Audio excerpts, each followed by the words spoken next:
I know that Matt Gaetz is crazy enough and stubborn enough and just bizarre enough to sit on the floor for 15 votes and be the vote against Kevin McCarthy, because I saw him do it in January.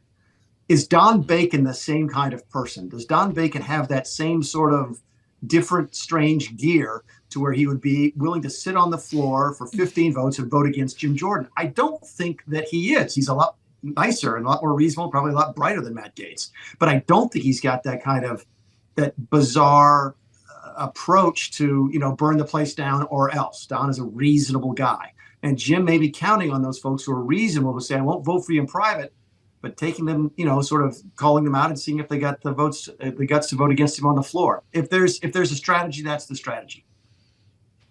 Okay, so that's the strategy. It's just is whether or not it's one that's going to work, Mick. Do you think Jim Jordan can pull this off ultimately?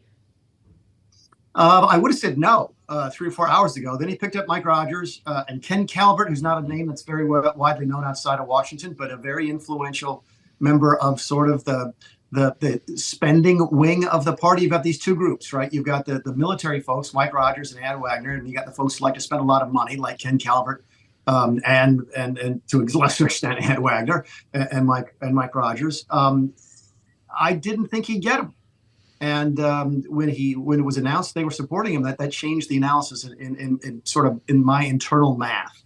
That if he can get those folks, he might be able to get the votes. Here's the first question I asked myself: what did he have to give to Ken Calvert and Mike Rogers to get their support?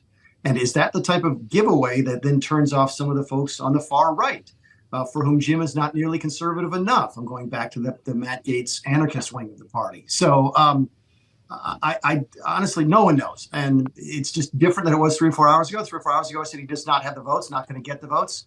It looks like he might have made some progress here and might be moving in the direction of getting 217. You know Jim Jordan better than just about anyone, I would say. Mick, you founded the Freedom Caucus with him. You certainly know him as a lawmaker. You know him as an individual. There have been some tough questions about his past over the past couple of days. They were all aired out on Sunday morning television. He's accused of covering up sexual assault allegations when he was a wrestling coach. Liz Cheney says he was the closest thing to January 6th, the conspiracy on January 6th that you could get in a lawmaker on Capitol Hill, and should not be trusted with this job. How do you react to those?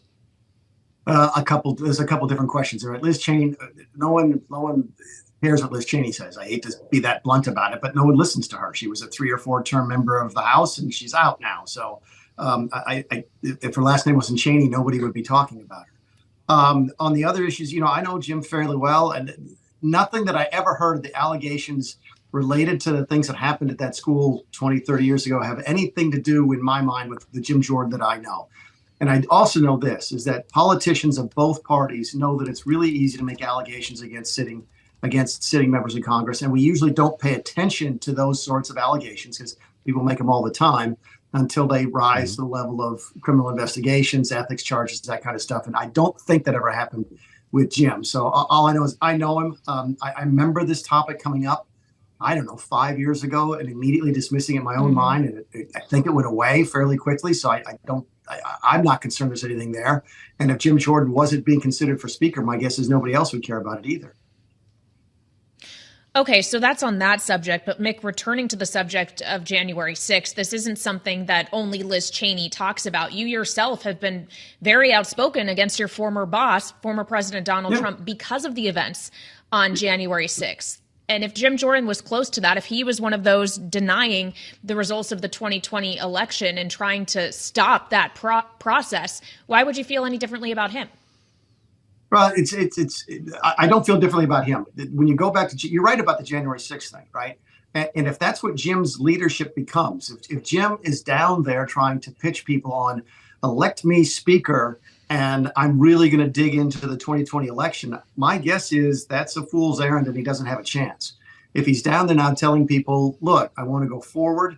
We have to pass a spending bill. It will be conservative. We have to pass support for Israel. It will be very generous. I do want to continue the investigations into the Biden family. If that's the message that he's selling, I can see him getting someplace. If he's down there selling, well, I think we need to revisit 2020, he doesn't have a chance. So I'm not sure if that answers your question or not, but the reason I mentioned Liz Cheney is, again, that she is not voting. She doesn't really know a lot of the folks within the conservative wing of the party. So it's very strange that her name keeps popping. I saw her name pop up on Drudge Report, and my immediate reaction was why. But maybe the people say the same thing about me.